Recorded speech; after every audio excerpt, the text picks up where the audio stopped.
I grew everything wild and crazy. Like, I don't even remember the names of things, but it was probably my worst garden year ever because things just didn't really grow that well. And some things didn't even produce at all.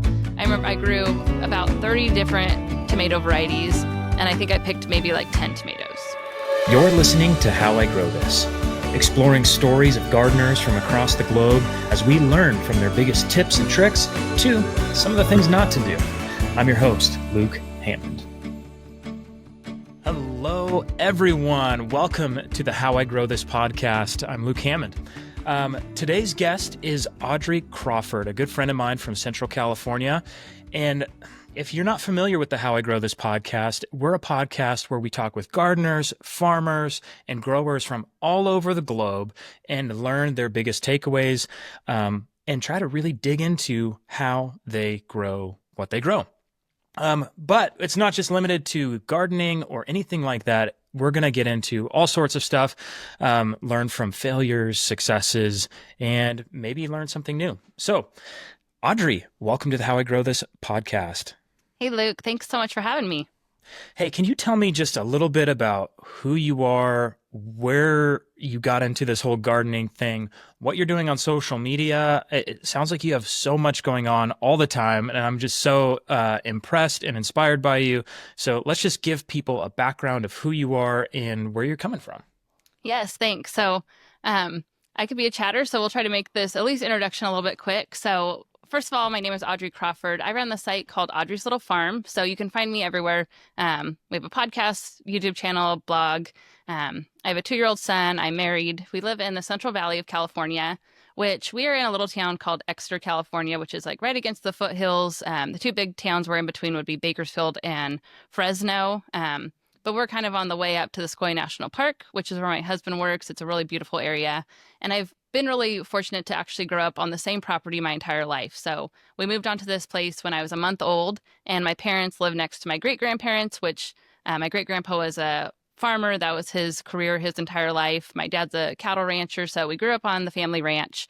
And that's where I still am today, running my little farm, which is where I'm teaching people how to grow home gardens. But we're actually in the ag world too. So I, have all these family farmers. So I grew up learning from farmers, but then I have this other, passion for home gardening as well, which is kind of where the whole site of Audrey's Little Farm began.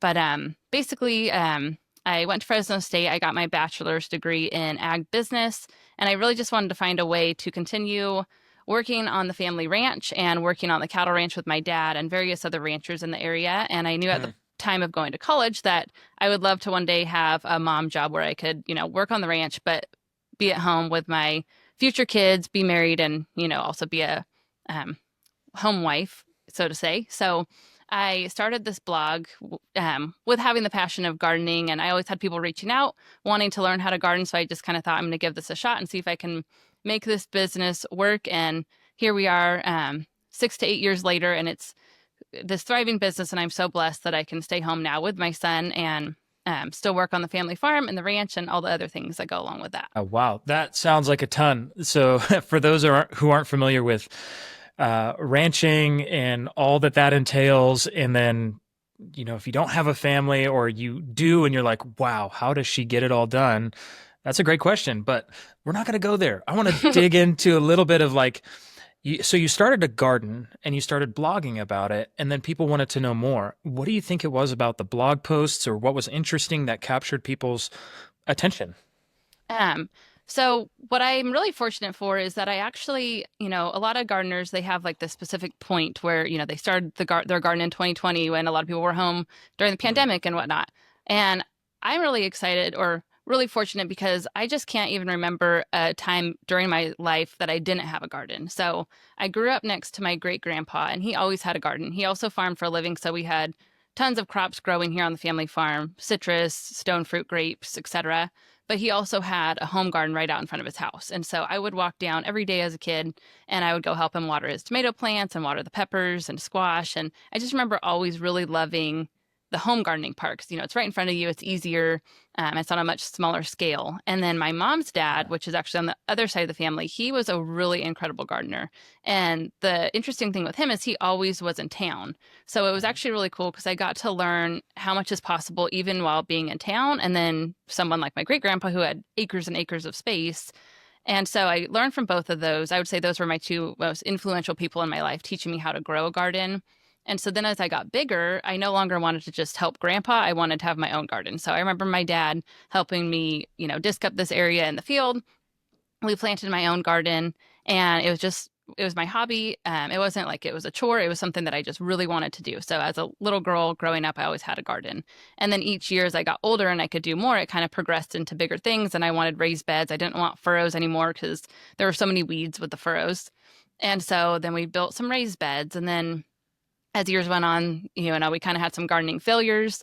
We ended up having this willow tree that actually popped up and it was in this perfect area. And I remember being like, wow, this is a perfect tree. It's going to provide lots of shade. Well, a couple of years later, all the roots from that willow tree went up into all the raised beds and I couldn't even stick a shovel through. Like I went to plant my tomatoes one year and I remember trying to dig the hole and I was like, what's going on with our soil? Anyways, it ended up being all the roots from that tree. So we had to push the tree out, take all the raised beds down, and we had to bring a completely new load of fill dirt in because the dirt was just like spoiled, roots everywhere. So side tip, don't plant willow trees anywhere near your garden. So that was, just like progression over the years, but it was just always something that I wanted to do. I kind of had some help from my parents, and at this point in life, my great grandparents had passed away. So it was just my parents here and me. And, but I just really love gardening and I loved seeing learning new things, trying out new things. So I had raised beds, long rows, but not furrows anymore. I switched over to drip irrigation and just started testing all these things, enjoyed seeing what was working. And so this was prior to the blog, actually, a lot of this. And then I just had friends and family who always were like, hey, how do I grow this? Or when do I plant XYZ? And that's kind of what kind of made me think, wow, if I were to start a blog, I could educate people on when and how to do all these things. And so from day one, the posts were always just very educational on, hey, this is when you plant this. Here's how to grow tomatoes. Here's how to start them by seed. And so I just started it from day one, trying to be a really helpful resource for anyone, who was looking for this information. And I really never thought I would be found. And then, one day I started showing up on Google and Pinterest, and here we are. Very cool. I want to zoom in a little bit to what drew you from, it sounded like you grew up on a beautiful orchard, and what drew you to the garden and kind of these annual systems in a smaller context than the fruit orchards. How big were the fruit orchards, and was it the workload, or what was going on there? So the thing with the fruit orchard is, or just growing commercially in ag, whatever crop you're growing. So we had about 40 acres that was always planted. So we had, at one point, I remember us having probably about 6 different varieties of citrus, probably 8 different varieties of stone fruit, which would be your peaches, plums, nectarines. We had grapes and I believe pomegranates. We had just a lot of different varieties of things. But the thing with the ag world that I hated is, as soon as everything was ripe, and sometimes even right before it was ripe, depending on the crop, you had the crews coming in to pick everything and then it was off to the market. And so I remember being so sad as a little girl because, you barely got, you got one day or a couple days maybe to go out and pick some fruit, but then it was gone. And I actually have this memory of my parents telling me that they were coming to pick the oranges, and I was out there in my little Barbie Jeep. I was probably like 4 or 5 years old, and I had a trailer that my dad had built me, and I was filling up the trailer with oranges, and I was taking trips back and forth unloading oranges because I was so sad that they were going to be picking. Yeah. And so I had like this mass pile of oranges that, of course, like didn't even get eaten because we couldn't eat that many in that short amount of time, but I was picking them before the guys could pick them. And so it's kind of just a sad, happy because it was how my grandparents made a living, but then sad because it's here and it's gone. And so I really like the home garden part because it's yours to keep. So, you put the hard work in of growing those vegetables. And then we even actually started a little family orchard is what we called it. And we had about one variety of all the different things. And so we didn't sell the fruit. It was just for our own home use.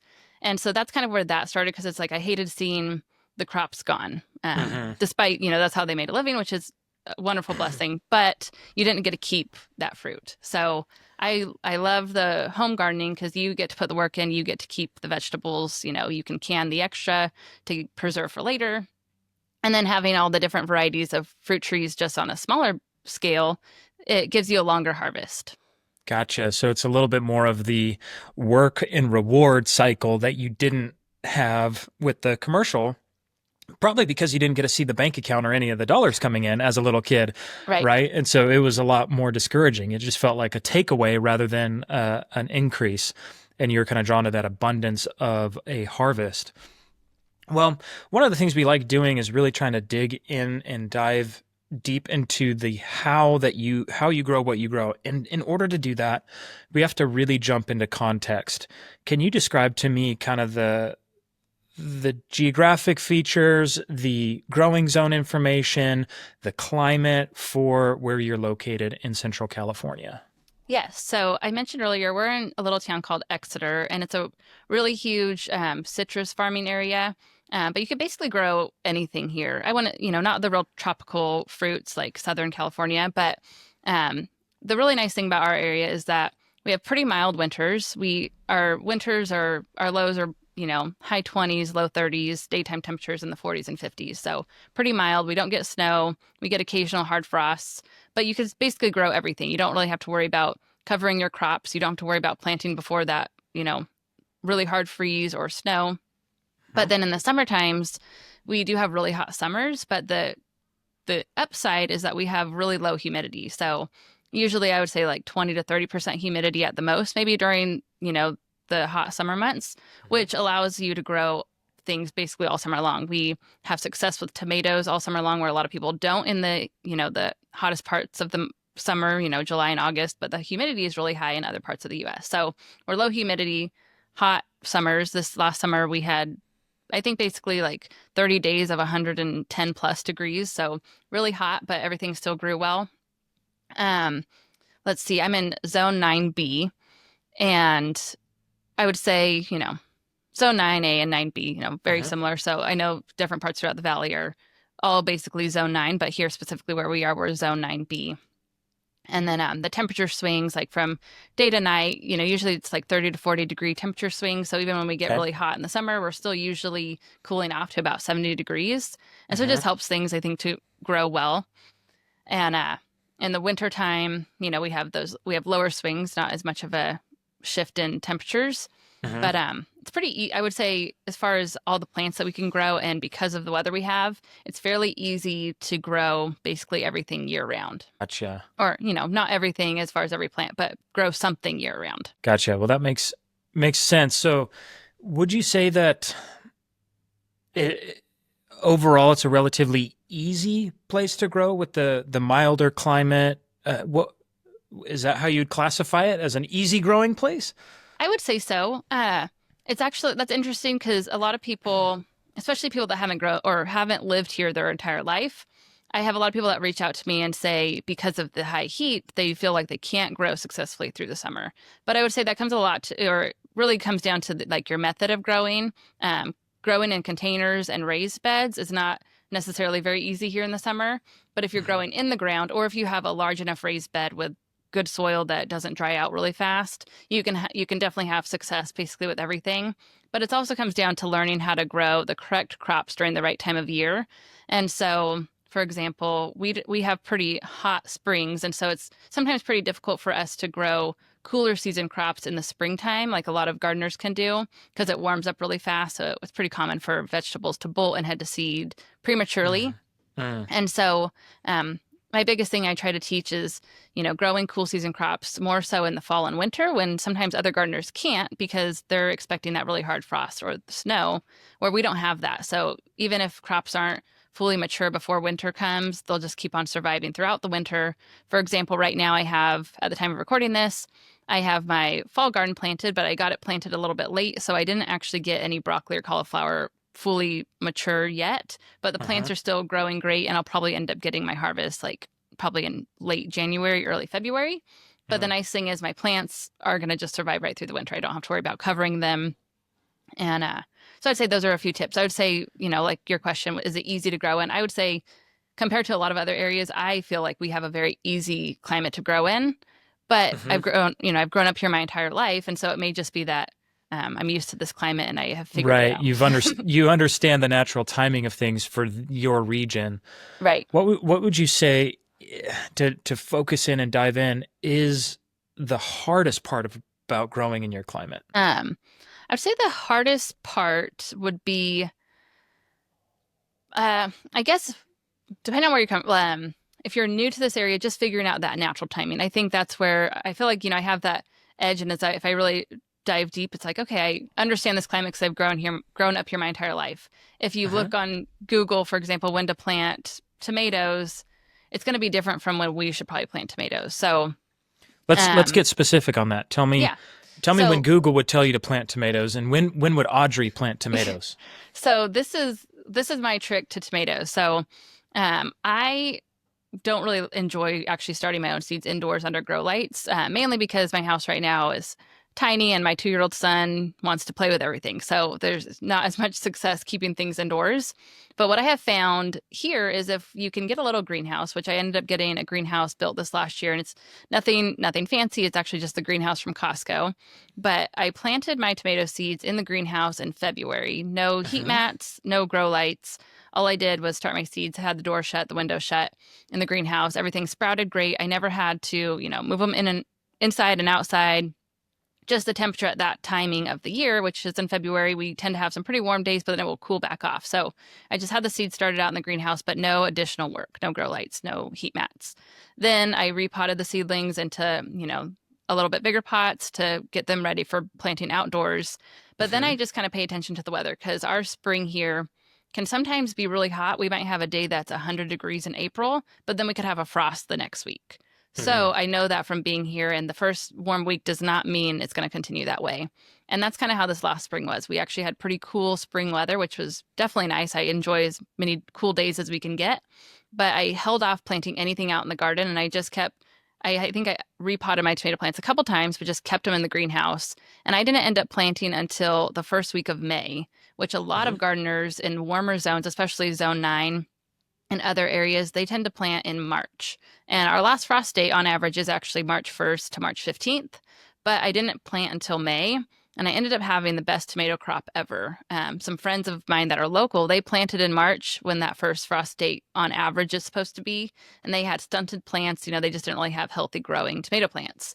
And so I think that's where it's like, even though I know my average last frost date, you still have to actually look at the weather, look at the history of the last couple of springs, which here has been Uh-huh. actually cooler than normal, and kind of go off that. But the nice thing is we don't have to worry about really high humidity. We have to worry about hot weather, but as long as you're watering your tomatoes well, and I actually prefer to plant my tomatoes in the ground, give them lots of spacing, and I grow them along a cattle panel arch, and they Uh-huh. grow really well. And I make sure I add mulch. And basically, that's kind of my secret to the tomatoes. I think growing them in the ground is really important. But a lot of gardeners tend to kind of have this lull, I think, throughout July and August, probably. But like I mentioned, we don't have high humidity. So our tomatoes, they keep on blooming, they keep ripening. And we basically have a continuous crop from June to November. And what's Uh-huh. cool is actually, I'm even still picking some tomatoes right now in December.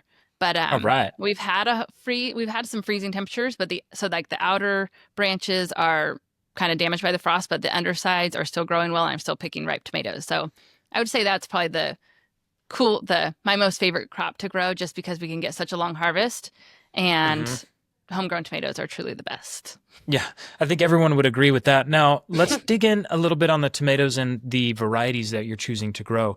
Do you plant a wide variety of different kinds? So, for those who aren't familiar with tomatoes, you typically have two different kinds of tomatoes, determinate and indeterminate. Um, those are just the broad categories of whether they produce a bunch at one time or whether they kind of have a continual harvest throughout the season.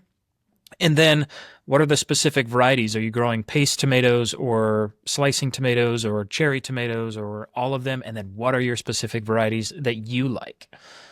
Great question.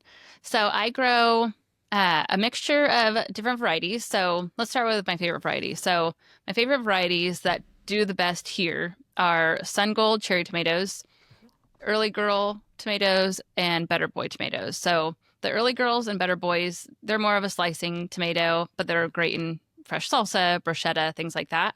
But then I also grow some paste tomatoes. So my favorite two varieties are Romas and San Marzanos. And the San Marzanos, some years have not done as well for us. However, this last year they grew really, really well. But the Romas always tend to outperform basically any of the tomatoes, but the Romas are a determinate, so you get that one big crop. But I always grow them purposely to pick and make sauce, or sometimes I'll just can them whole or chopped up or diced up, whatnot. But so I always do the Romas so I could get that one big crop to can. And then the San Marzanos, we, continue picking throughout the season, and I can usually a large batch. And then all the early girls and better boys were just constantly picking just for our family for fresh eating. Gotcha. But the Sun Golds, they just taste great. One plant produces hundreds and hundreds of cherry tomatoes. And then one new variety that I actually tried this year was the Juliet tomato, which it's bigger than a cherry tomato, but smaller than a Roma. But it produced like crazy. We only had one. The tomato plant was huge. It grew completely over our cattle panel arch. And I'm still harvesting those actually right now in December. Very cool. So all of these on the trellising side of tomatoes are over cattle panel arches. Is that correct? Yes. That's your technique? Yep. Do you do any sort of stringing or clipping or pruning on this trellis system? So initially right off the bat, so when I first plant my tomatoes, I would say once they're about 2 feet tall or so, I will do actually at the time of, depending on how big, sorry, let's backtrack.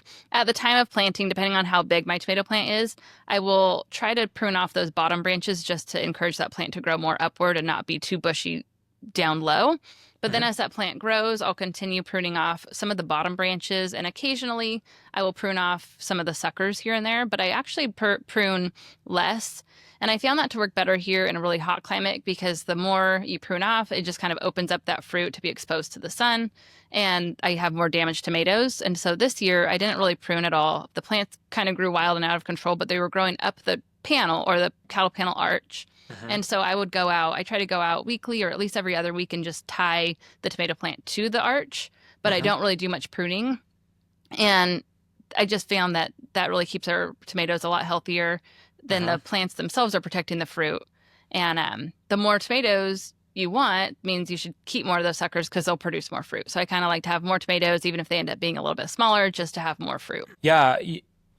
I used to grow in Arizona, and now I grow in Southeast Missouri. And the techniques I choose to grow a tomato in particular are night and day.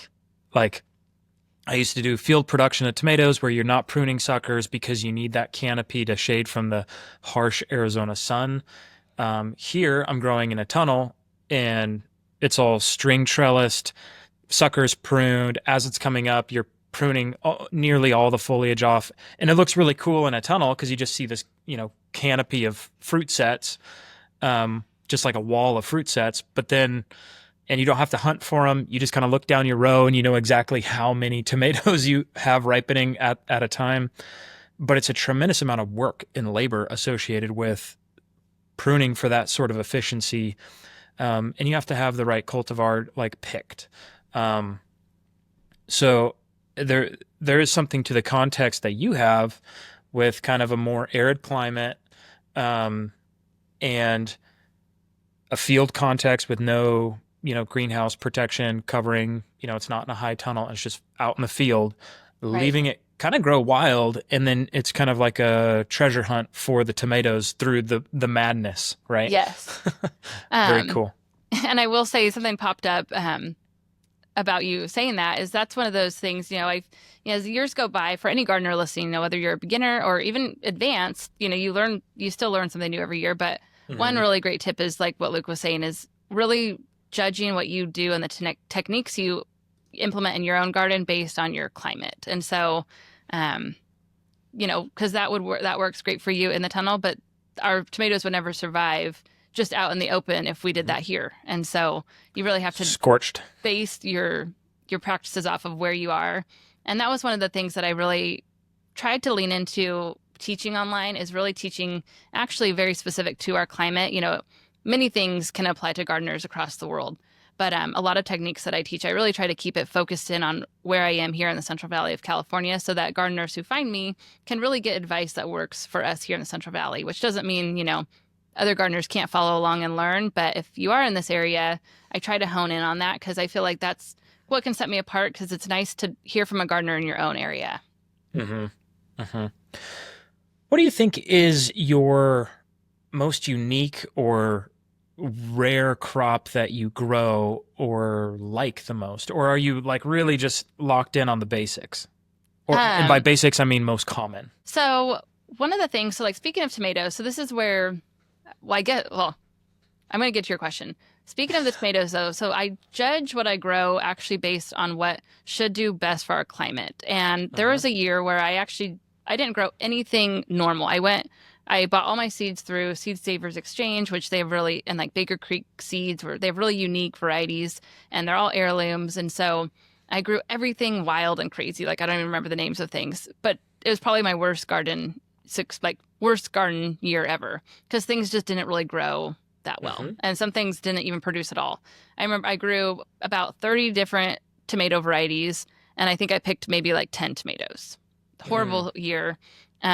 Because some of those varieties just don't grow good in uh, crazy climate. So we have really high heat. We have an easy to grow climate kind of, but it gets super hot and a lot of those varieties need pretty mild summer temperatures. So Uh-huh. as far as tomatoes, I grow what grows well here and we tend to have really great success with hybrid varieties, but we don't have great success with heirlooms.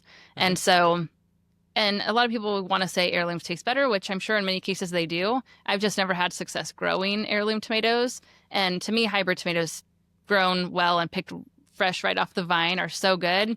There's no comparison to those at the store. And so, in my opinion, I would rather grow an abundance of hybrid tomatoes that grow really well and taste delicious versus maybe an heirloom that might taste better, but I'm going to get a really poor crop. And so Uh-huh. when it comes to picking any variety, that's kind of what I first base it off of. For example, bell peppers here, they don't ever get big in the really hot summer climate, at least not here for us. But little peppers do. So I pick my peppers based on the size and their growing habits and kind of the climate that they prefer. And so hot peppers, tinier peppers grow really well. And so usually I try something new each year. I'll add in like a new hot pepper that I haven't tried because I know hot peppers do well. But Uh-huh. I'm never going to probably try to grow larger peppers because, for example, poblanos and bell peppers, they just never get to full size here. So I don't really want to waste my growing space trying to have success with something that I know I've had poor results from. So back to your question of, do I kind of just stick to the basics? I would say I stick to the basics as far as my squash, okra, tomatoes, peppers, but I stick to kind of my same tried and true varieties each year just because I know I'll have success. And if I have time or the space for something new, I'll add in a new variety that I haven't tried before. For example, this year, actually, the new squash that I added, which the squash itself was just a zucchini, but it was a new variety and it was called escalator zucchini and it was a trellising type and it grew up the cattle panel arch and it grew really well. It produced like crazy. The plants were really cool. They just grew right up the arch, which made harvesting really easy. It was easy to spot any pest issues, so I was able to keep the pests under control. And so that was like a new variety that I tried, but for a squash that I knew that I would probably have success with. What's something that you feel is really common that you don't grow? Uh, One thing that's really common that I don't tend to grow is actually crookneck squash. So, crookneck squash, it grows really good. It's easy to grow, but it matures really fast. So, you have to be out there harvesting pretty frequently to keep it from getting too big. But what I have found is we just don't really like it. And so, I think that's sometimes something where you kind of have to sit back and think, okay, I'm going to put the effort into growing this. It might be really easy, which means I should grow it, but are you actually going to use it?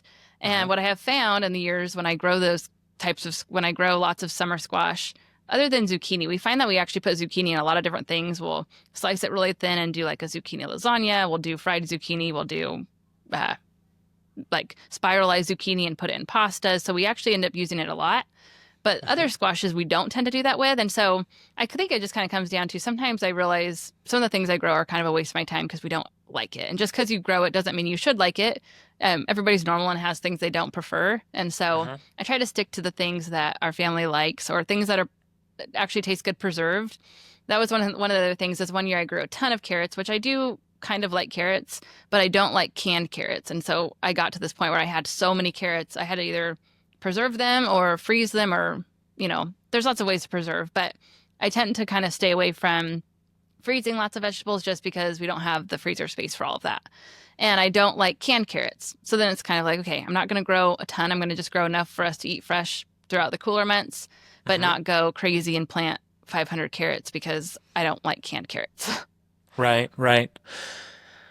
Let's talk about root crops since you brought up carrots. What other root crops do you grow? I actually love root crops because they're pretty easy to grow. You don't have, I mean, there is like pest problems that you can have, but for the most part, you don't have pest issues. So I actually really love to grow root crops. And so I always grow carrots. I like to grow radishes, but I also have to kind of keep those in check because I don't love them on a lot of things. I like them occasionally on a salad or maybe pickled on some tacos or something, but I kind of have to just grow the right amount, not too many. Turnips are one that I like, and I actually like the taste of turnips, so we grow a good amount of those. Rutabagas and parsnips are a couple others that I tend to grow. Parsnips, I actually learned over this last year something interesting with those is that they have a really short seed or a seed shelf life. I don't know if you knew that or not. So my seeds were only 2 years old, but nothing germinated, and I just kept thinking it was the weather. Well, then I got past the point of like I didn't try planting again, then learned that they have a really short seed shelf life. And so I purchased new seeds for this year, and then I'm going to probably plant them like in late winter maybe. I was late on the fall planting. But anyways, I like parsnips. I'm trying to think. Potatoes are always a great one. And then in the summertime, for the first time this last year, we grew sweet potatoes. And sweet potatoes are actually one of our favorite things. I just never got around to planting them. I don't know why. But they grew like crazy, super easy to grow. You have to plant them from sweet potato slips, but it's a super easy process. And my the sweet potato vines were probably stretched out about 20 to 30 feet across the garden. They grew like crazy and really no work. You plant the slips, keep them watered throughout the summer, and then I harvested in late fall. Very cool. Very cool. What you kind of mentioned, that they don't have a lot of pest pressure. What would you say has been your largest pest nemesis? What is the Darth Vader of pests in your in your growing space? So one of man, there's a few. One year, so this is going to go on a side tangent for a second. So one of the worst years of pest problems I had was the year that I planted all these heirloom tomatoes, and we had a crazy infestation of spider mites. And what I learned is a lot of times I could actually be saying this wrong. From my research that I did, I'm pretty sure spider mites are a little bit more drawn to heirloom varieties because hybrid varieties are bred to be a little bit more pest resistant. And so I had a really horrible-ish problem with all these spider mites on my tomatoes. Didn't really end up getting any tomatoes. The whole crop, like covered in spider mites. I had to rip everything out. And it was also late season. So it's the summer it's at the hottest time of the year. It's at the end of the season. The plants are kind of stressed anyways. So that was one pest problem where I basically just had to rip everything out. We didn't get any harvest from those tomato plants. But since then, I quit growing heirloom tomatoes. I've never since had spider mites. So that was interesting. I have been having issues the last couple years on and off with squash bugs, which I really despise sort of just because like they're so big and you basically just have to hand pick them off. But this year I went out with a shop vac and started actually vacuuming them up off the plants, and that seemed to work pretty well. But they're big, so they're just not that easy to deal with. But I would say the same is true for something that's little, which is also kind of a pain, is like aphids. You can't just pick them off. They just get over your plants completely. But I will say what I've been it kind of happened accidentally, but also somewhat purposely. But I used to be way more like worried about the bugs and doing more. And like, I know using pesticides is not great because then you're killing off the good bugs too. But sometimes I would just go down this rabbit hole of being like, well, I just don't want any pests in the garden. And so I'm going to use something organic like neem oil or, the safe organic bug sprays, kind of leaning towards the idea of, is it really true? Like if you let all these good bugs stay alive in your garden, they'll kill the bad bugs. I just wasn't really buying it because I had a few years where I had just such bad pest issues. I'm like, I'm just going to stay on top of it myself. Well, then when my son was born, he was born in May of 2022. that whole year kind of being pregnant, I wasn't out in the garden as much. And then after he was born, I was really in the garden less, just, learning how to be a new mom, taking care of Uh-huh. him. And so I didn't spray at all. What I really did was I planted lots of flowers. I did lots of marigolds and other types of flowers and herbs. And I just did as much like interplanting as I could just to kind of attract more beneficial insects, hopefully maybe deter some of the bad bugs. And I will say from the time he's born till now, we have not hardly had any pest issues. I haven't sprayed. All I've done is really just work on, bringing more crops in. And I can definitely see the increase in the beneficial insects I'm seeing. And then also I think just planting more varieties of things out in the garden. So not just sticking to vegetables, but bringing in, like I said, lots of different herbs and flowers. That really Uh-huh. helps build up that ecosystem in your garden. And now I'm a firm believer of not spraying, really just working on bringing in those beneficial insects. But it's probably not something that's going to happen in one season or even in a year. It's going to take a few years. But I will say once you get to that other side, it's totally worth it. So for anyone listening who probably is feeling a little defeated by the pest problems, Uh-huh. you kind of just have to stick it out, get through it. But then also look into the varieties of plants you're growing because you can probably help the problem by kind of changing up your varieties, bring in a few more hybrid varieties possibly. If you're noticing, like in my case, the heirloom tomatoes were the ones that got demolished by the spider mites, just don't grow those next year. Uh-huh. Describe to me how you're doing some of those companion plantings and what you're putting next to what. What does that look like for you? Are you doing any of it with intentionality, specific plants to ward off specific pests, or is it just kind of adding as much diversity as possible and hoping for the best?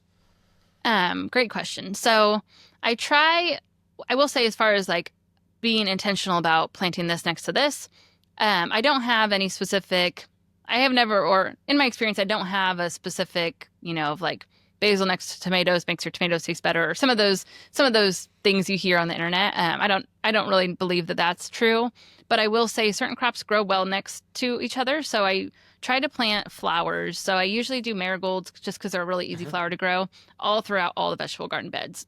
To my knowledge, I've never had a bad experience planting them. There's not something that they shouldn't be planted next to.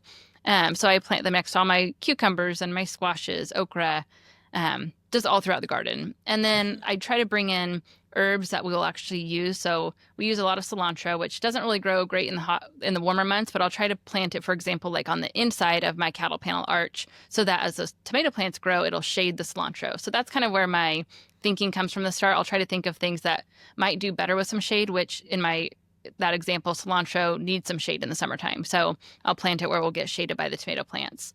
And then I'll do some sweet alyssum to bring in lots of bees and pollinators. And I'll try to do that throughout various garden beds.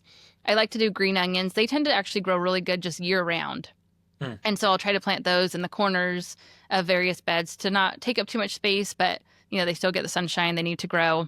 And I think they're pretty good at kind of deterring some pests.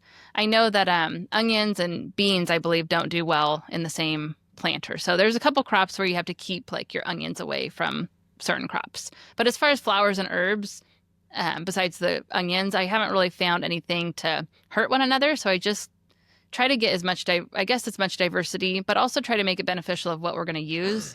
So there's certain things that actually keep on growing. For example, like oregano and thyme, they're perennial herbs, so they'll keep on growing. So picking a spot where they could actually stay and then not having to pull them out and replant. And some things, like your marigolds, they're annual, so you have to replant every year. And so I try to just kind of be strategic of where things are going to stay, what things are going to have to be ripped out, which most of my garden raised beds are all annual beds, so I replant them every year. But I have some Uh-huh. stuff out in the garden that's perennial, so I have some artichokes and blackberries. I just recently added in some blueberries and different things that will stay in place, and so that's where I'm trying to be a little bit more strategic of bringing in some perennial herbs that can grow and flower, but I don't have to replant them every year. Gotcha. Let's I think I think you added like 4 or 5 questions in there that I wanted to ask, but let's go ahead and go in this direction. Um, okay, I want to ask one of them. Talk to me a little bit about you talked about the intercropping of all these different, I call it nook and cranny gardening, where you're kind of jamming different things in. Talk to me about the canopy that you're creating? Because you have some cattle panels that are growing over these arches and kind of these taller crops like tomatoes.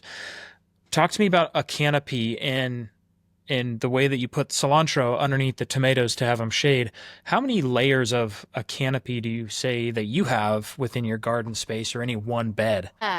So what you mean is like, as far as like providing that shade, like how many areas do I have? Like high growing crops like corn, tomatoes, okra, and low growing crops like lettuce, carrots, onions. Gotcha. Okay. Yeah. So, our one cattle panel is, I want to say it's like 100 feet long. So it's this one huge big tunnel. And I have tomatoes all along one side. And then on the other side, I'll grow other things that can grow up a trellis. So I'll do my cucumbers, that trellising, zucchini plant, butternut squash, spaghetti squash, things like that. So my hope is to have things, growing up both sides, and then that provides that shade. And then I do have other tall crops. So I have okra, but the okra needs sun, and okra can get really tall. Sometimes I've had okra plants that are 10 feet tall. And so I grow them in their own separate row, or sometimes I'll grow them in a raised bed. And then beneath the okra, I'll grow some marigolds and usually maybe some green onions or something that's low growing. What I have found is you also have to kind of be cautious and aware of the sunlight that certain crops need. And if it's a summer vegetable or a summer herb that thrives in the heat, like basil, for example, you need to make sure it's getting enough sunlight. So it's a fine balance of not overcrowding your crops and making sure like whatever's growing underneath can still grow well with getting like the right amount of sunlight. So there's been certain years where I tried to kind of test my limits, and I grew a bunch of root crops underneath crops that ended up getting like big and bushy. I think I had, I'm trying to think, I think it was actually during the fall, but I did my broccoli and cabbage and cauliflower, which eventually they kind of get, they get pretty big and they leaf out. And I grew turnips and radishes and different types of root crops underneath. Well, they ended up not actually even growing or maturing because they weren't getting any sunlight. So I should have planted them sooner before those bigger crops. And my timing was just off, which for people that use something like seed time, this is where you actually can map that out. And me, I was just doing it. I did it all on the same day, and it was not the right timing. So that's where I've actually really loved using seed time to actually map out when you're going to be harvesting something to know that it's safe to plant that next crop. So it's kind of, I don't know, I'm not completely answering your question, but it is a little bit trickier than just throwing a bunch of things out in the garden and planting things wherever you want. You have to think of like the whole lifespan and the growth habit of these different crops.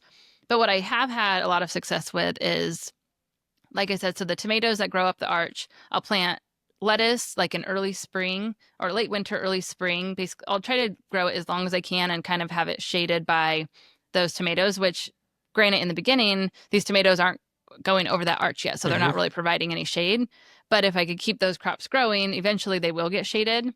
And so I planted basil also underneath the arch. And what's really cool right now, late season, is my basil, which is very frost or intolerant of frost. Usually basil dies off as soon as the first frost comes. My basil that's underneath the arch is still surviving, and it looks great. We've still been harvesting basil, but everything that was outside that arch has died off from the frost. But I'm still actually harvesting basil underneath that arch because those tomato plants are kind of like, it's like a natural greenhouse almost under there. And so it's actually pretty cool to see how I can actually kind of extend the life of some of these crops. So I think this next spring going in, I'll be a little bit more intentional of adding more things, maybe even late season, like late summer planting, like a few extra plantings of basil when normally I wouldn't because the frost is coming. But those tomato plants are already established. They're growing over top of the arch. And I'm finding right now I might even continue to be able to harvest this basil all winter long. And then maybe even, and then once the weather starts warming up, I'll rip those tomato plants out and replant. Very cool. Well, it seems to me that the canopy, you were looking at two different things: sunlight as a major factor for both plants, and then the shade value, and then kind of an insulating value or a frost protection value, which is something I wasn't really thinking of when I asked that question, but I think it's very, very true. Yeah. Fascinating. I actually have a picture I could share. Do you want to Let's see do it. Yeah, bring up this picture. All right. Share. And while you're bringing that up, I'm going to dig into the next question here. Oh, wow. That's awesome. So for those who are listening, she brought up a picture, and she's in this cattle panel archway that's looks like a 16-foot cattle panel that's fairly tall. They're fairly close together on that bend with T stakes holding it in place, but it's really, really long. It's a long tunnel, and the canopy is completely covered. The tomatoes are all the way over the top of that arch, and there's a bunch of tomatoes coming from the ceiling of that archway, and she's holding a giant basket of some amazing looking tomatoes. That makes me want pico de gallo right now. Right. So, okay. So, yeah. So then I guess for the video version, so this is where I guess I could have done a little more pruning because you can see throughout this panel, like you can't really walk through there. But this was all like late season growth, and it was just kind of, I was tired. The summer was hot, and I didn't feel like dealing with it.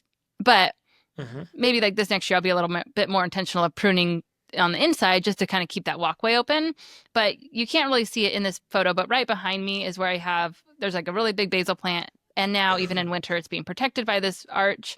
So even if these tomato plants end up dying over the winter, I think what I'll probably do just to test out is see how long, like if it will continue keeping that basil plant warm enough to keep on growing through the winter, just kind of as an experiment. And I kind of feel like it will. So I'm going to just leave the plants even if they die, and then I'll rip them out just a tiny bit prior to planting. That's very neat. Very, very cool. Quick question, because I noticed on the right side of that photo, that pathway was not like a living pathway. It's very typical of the West or the American Southwest, where we don't have thick grasses just growing everywhere because it is not super rainy season. Talk to me a little bit about weed pressure, managing that, and then I want to get into irrigation and how you water. Yeah. So let's do weed pressure first, and then let's go into irrigation. Okay. So what I have found works the best is I've tried lots of things over the years. So there was one point in time where we tried putting down black plastic, covered it with bark, but eventually it just gets messy because the weeds pop through that weed mesh anyways, and then it just kind of looks bad because you have bits and pieces of plastic everywhere and the bark doesn't really stay in place. So I wanted something where I could keep the weeds down, especially in walkways. In raised beds, it's just you by hand. You got to go out there and pull weeds by hand. But as far as in your long rows and in your walkways, there are things that you could do to definitely keep the weeds down. But I wanted something where I didn't have to worry about breaking plastic. I want to be able to just take the shovel out there or the gardening hoe and, shovel the weeds. So we started putting down gravel, which in that picture, we don't have gravel actually in those walkways yet. But in my other garden area where I have all my raised beds, we put down gravel. And that in itself just was a tremendous help. So putting, a few inches, I don't know, I would say initially it's kind of, some of it's, moved around now, but initially probably had at least like an inch layer of gravel.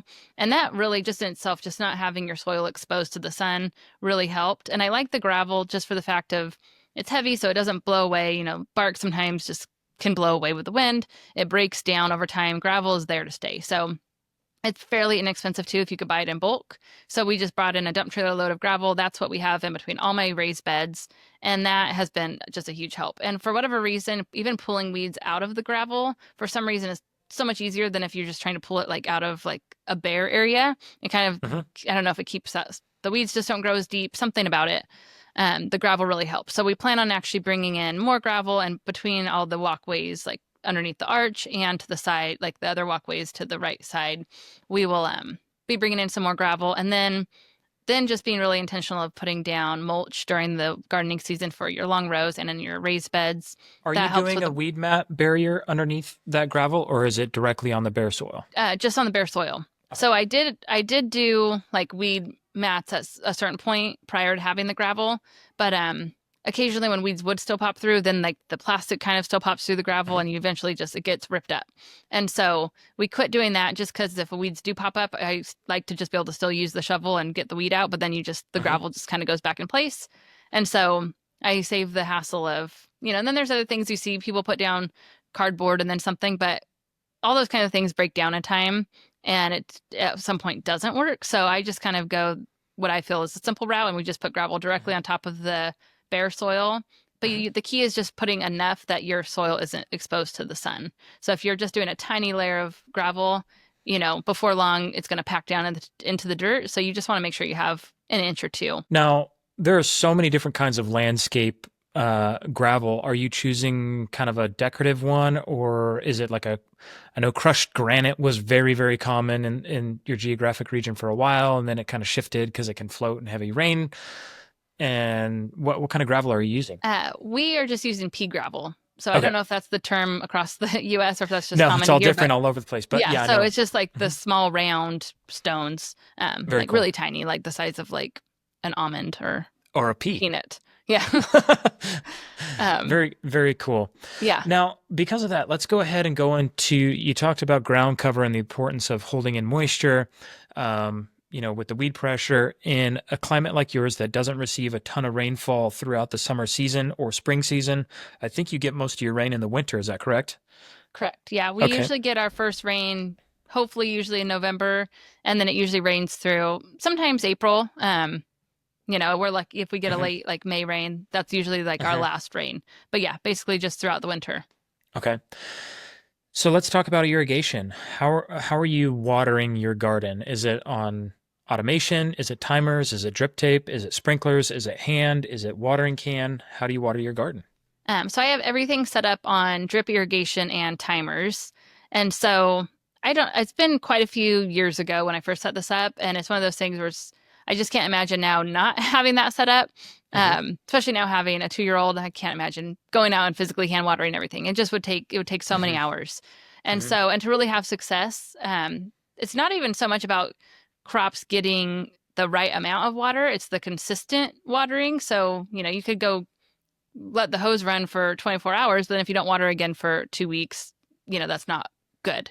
And so having just that consistent watering just is really beneficial for how your crops grow and then also just for you physically not having to go do it. So it's basically a one-time setup. And what's really nice about being here, I'll go into kind of the exact setup, but what's nice here in a more mild climate is there's really not even a end of the year takedown or covering. I'll usually go put my timers away for the winter and not keep them out in the cold, but I don't have to drain the hoses or anything because nothing really ever freezes. Like it's just a pretty simple, literally one time setup and then you're good to go. And then you have occasional, you know, patching up here and there. But I have my main 1/2 inch tubing that I have running like down my long rows, and then it runs into each individual raised bed. And then I have, for most plants, I actually have an adjustable emitter. So there are like the watering systems where the water is just continuously flowing out and it's watering everything the same amount. But if for some reason, halfway through the season, I have a pepper plant that dies, or I just don't have something planted in that spot, I don't want to just be watering the soil. It's going to create more weeds. It's a waste of water. And so I like to have for the bigger plants, like your tomatoes and your peppers and squash plants that are a little bit more spaced out, that aren't densely planted, for example, like a loose variety of lettuce or carrots or something that's really close together. I like to have a stake at each plant with an adjustable emitter. So then if I need to up the watering for that plant or turn it down, I can. And then also, like if something dies, I can just turn that one plant area off.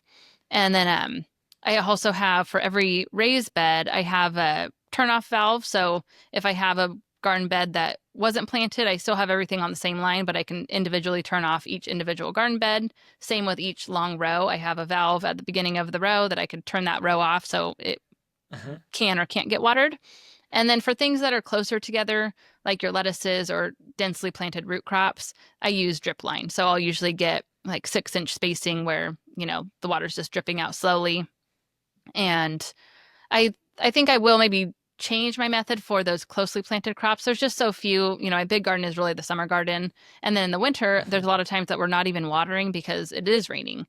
And so it would be kind of nice. I feel like things that are a little bit closer together don't get quite enough water from the drip line that I'm currently using. It tends to get clogged up and it's not that efficient.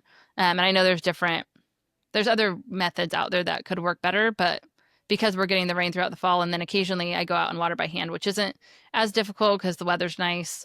And so I kind of Uh-huh. just tend to water by hand when needed during the fall. But then in the summer, everything's bigger and more spaced out. So I just have like an individual stake, or I have Uh-huh. that long line and I'll put the emitters directly in that main line. Very cool. I know that in California you have a lot of like water restriction laws and things in place for depending on geographic location and all of that. Do you have any of that in your particular town? We do.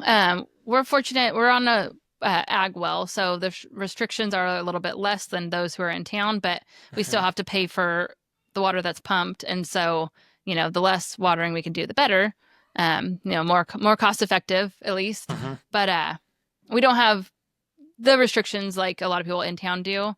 So that's nice. But for those who are in town, it could, setting up when plants actually get watered like a little bit slower and for a longer period of time, you might even be using less water, but your plants are going to get a more thorough watering and you'll see a little bit better growth, I think, than even if you were just using, the hose.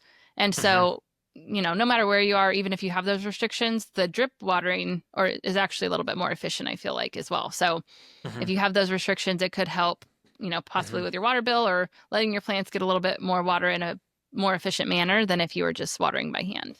Right. Are there any other techniques you have for trying to keep moisture in your soil in that kind of drier climate? So the first thing is I try to add mulch. So my favorite method, actually, I really just like using mulched up leaves.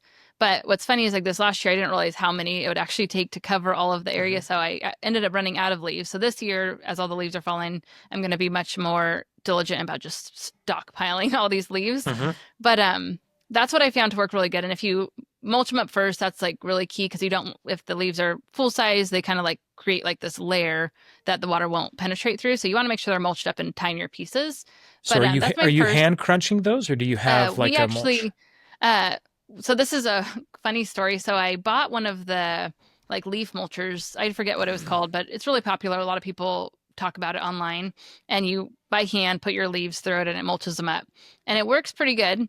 But it would take, so I can't even imagine how long it would take to even like get like a trash can full of leaves. And it was so slow. Definitely not. I was the one, having my YouTube channel being like, oh, that could be a cool video. I'm going to test it out first. I never recommended it because it just took so much time. But being that we're here out on the farm and my dad farms walnuts, he has the huge commercial shredder that he shreds all the leaves with anyway. And so I should have thought of that first, but I was like, I'm going to test this product. So we ended up just blowing all of our leaves into the field right behind our house. He came through with a tractor in like 2 minutes. They're all mulched up. All I had to do then was scoop them up and like take them to the garden. Cheater. I know that's not going to be the common case for many people listening. But if I was in town, I would probably just run over my leaves with the lawnmower and suck them up and then mow in a circle, blowing them all into the center. Yeah. And just like, mow over all your leaves and then just dump those leaves and like the little bit of grass clippings into a trash can and use that as your mulch. Even if some mulch leaves are on your lawn, it's like natural fertilizer. Yeah. So, one of the things that I want to highlight, I kind of jumped in there and yelled, cheater. I don't call that cheating. That's actually something that I call using your unfair advantage. I think every single person, every gardener everywhere has a unique unfair advantage compared to everybody else. Some people are really good at connecting with others. Some people are really good at discipline and staying on task. Some people are really good at the science of digging into, the minutia, mineral deficiency that they need to find to help their plant. You have an unfair advantage. People just don't know what that is. And so discovering what that is, maybe it's a tractor and connections from your dad. Maybe it is, I don't know, your geographic location, living in Central California where it's easier to garden, according to Audrey. I don't know what your unfair advantage is, but make sure you lean into that a little bit and use that. Because it's going to make all the difference in the world for you having fun doing this garden, right? Right. And I have seen, and I don't know, maybe you have tried this. So I've seen people put all the leaves in a trash can and then they just use a weed eater and mulch up the leaves. Have you ever tried that method? I haven't. I actually have a lot of weed blowers have a reverse thing where you can suck them up. So after you blow them in a pile, you actually suck the leaves through the blower and it cuts them up as it's going through. Okay. I have one of those. I often don't use it. I'm a little bit larger scale, so market farm. I am still currently in the polyculture zone, so I use a lot of weed fabric and weed mat because I'm doing larger space. Right. That's kind of where I'm at. I'd like to try some of those techniques and use a lot of it. Most of the leaves that I do gather up, go into the compost pile to kind of ignite that leaf mold power. Right. Well, so that was one of the other. That's funny that you said that because I used had all these leaves that I thought looked like a ton at the beginning of the gardening season this last year. Ended up using basically all of them for mulch and still needed like a lot more. So I ended up using then garden straw at that point. But Mm-hmm. I still had quite a few, like I had some leaves set aside for the compost pile. And it really is such a huge benefit to have all these extra leaves for your compost pile. We have chickens, and so when I clean out the chicken coop, if I just dump like all the straw and the chicken manure in a pile, it's like it's going to take a long time for that to break down. It really needs some more material. And Mm-hmm. so then adding in those leaves, I almost instantly have a hot compost pile. And Mm. so really stockpiling leaves for anyone who has, access to them, it could be Mm-hmm. beneficial both for your mulch and for your compost pile. And I was actually in town the other day at my uncle's house. He lives in town in a community, and I was watching the gardeners just blow all the leaves into the street, and then they're just scooping them all up. And I was like almost half tempted to be like, can I just take all your leaves, which we have plenty, so I don't need them. But Mm-hmm. for someone who's in town, I think that's a pretty common practice. So even if you yourself don't have leaves, I feel like taking them from someone else is probably going to be free and probably like you're doing them a favor. So it could really Right. help you in the garden, and then you can have those leaves already bagged up or in a big pile for you. Exactly. Connect up with your local landscapers that are doing the mowing or the blowing, or the municipalities oftentimes have programs where you can go and pick them up because they're just going to one location and dropping them, and you Yeah, can take them. And oftentimes you can find that for free. We love free stuff. right. So, Being resourceful. I feel like it's sometimes until you really sit back and kind of look around, you don't realize all that you have access to. And uh I'm saying this coming from being on, a small but bigger-ish farm, but still there's been so many years where I still just go to Lowe's because that seems easier, and I'll, uh buy my mulch and buy my compost, and then, you're a few $100s down the drain. When I have all of that at home, I just have to be resourceful and actually mulch up the leaves and make the compost, but I have it all right here at home. Yeah. Yeah. Well, Audrey, thank you so much for spending the hour with us and for really just kind of sharing your story and your gardening experience. For those that are looking to find more about you, where should they go? So the best place would probably be on Audrey's Little Farm on Instagram. So it's just at Audrey's Little Farm anywhere you're looking. So whether it be YouTube, my website, uh, Instagram. If you want to personally connect, you could just send me a message on Instagram. But joining my email list, you could go to my website, audreyslittlefarm.com, and join my email list if you want to hear my weekly tips. And then I also have a podcast. It's called the Audrey's Little Farm Show. So we have it on YouTube and Apple, Spotify, anywhere you listen. So that's kind of new in the making. And so my newest adventure. So if you want to follow along there, that would be great. But just Audrey's Little Farm anywhere. Super cool. Audrey with Audrey's Little Farm, everyone. Thank you so much. I hope you enjoyed this episode of the How I Grow This podcast. And next time, we will see you out in the field. And thanks for staying tuned all the way to the end. We're so excited that you're here. And that probably means that you enjoyed what you heard. You found some value in it. If you could, go and share this with somebody that you know that really helps push it forward in the algorithm. Hit a like, a subscribe, hit a review. It makes all the difference for us. Thank you for listening to the How I Grow This podcast, and we are dedicated to bringing more of these stories to you to help you grow at the next level. We'll see you.